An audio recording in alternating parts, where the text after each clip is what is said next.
Saudara, kita ke informasi selanjutnya. Penyidik di Treskrimum Polda Metro Jaya menggelar gelar perkara khusus terkait kasus tuduhan ijazah palsu Presiden ke-7 Republik Indonesia Joko Widodo.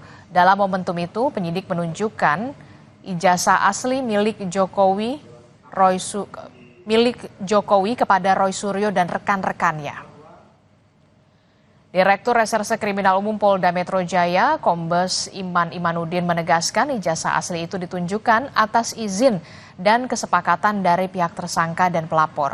Sebelumnya, gelar perkara khusus ini digelar atas permintaan Roy Suryo dan rekan-rekan yang telah ditetapkan sebagai tersangka dalam kasus ini. Atas seizin dan kesepakatan para pihak dalam forum, penyidik telah menunjukkan ijazah atas nama Joko Widodo yang diterbitkan oleh Fakultas Kehutanan UGM sebagaimana telah dilakukan penyitaan oleh penyidik dari pelapor Bapak Insinyur Haji Joko Widodo. Setelah gelar perkara khusus ini, penyidik akan melaksanakan pemenuhan rekomendasi gelar perkara khusus untuk kelengkapan berkas perkara dan segera memberikan kepastian hukum. Sementara itu, Saudara, tim kuasa hukum Roy Suryo CS mengaku gelar perkara khusus yang dilakukan penyidik pada Senin lalu tidak sesuai dengan harapan. Pihak Roy Suryo juga mempertanyakan penetapan 3 orang sebagai tersangka, padahal belum pernah diperiksa terkait pokok perkara yang diadukan Jokowi.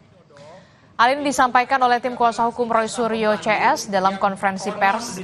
Dalam pernyataannya, kubu Roy menyinggung soal gelar perkara khusus yang tidak ada bedanya dengan apa yang dilakukan saat gelar perkara di Mabes Polri.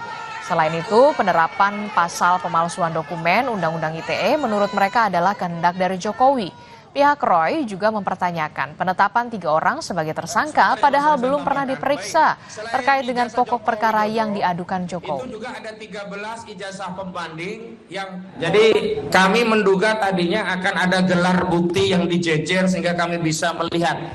Ya, tetapi ternyata tidak, hampir sama repetisi apa yang terjadi di Baris Krim Mabes Polri, ya ini hanya mendeskripsikan kasus dan apa saja yang sudah dilakukan oleh penyidik.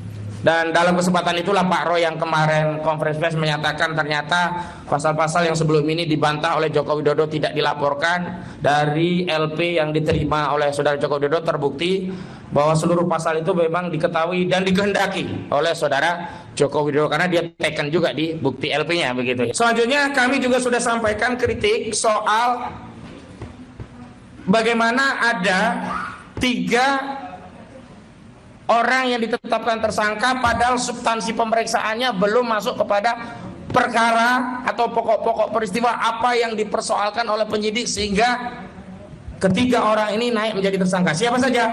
Pertama, Kurnia Triroyani, kedua, Rizal Fadilah, ketiga, Roy Suryo. Sebelumnya, Saudara, dalam wawancara eksklusif Kompas TV, Presiden ke-7 Republik Indonesia Jokowi kembali mempersilahkan kubu Roy untuk membuktikan keyakinan mereka di pengadilan. Mantan wali kota Solo ini pun berjanji akan membawa semua ijazah jenjang pendidikannya di pengadilan nanti. Dalam hukum acara, siapa yang menuduh itu yang harus membuktikan, yaitu yang saya tunggu itu coba dibuktikannya seperti apa. Dan itu akan lebih baik kalau pembuktiannya itu di pengadilan.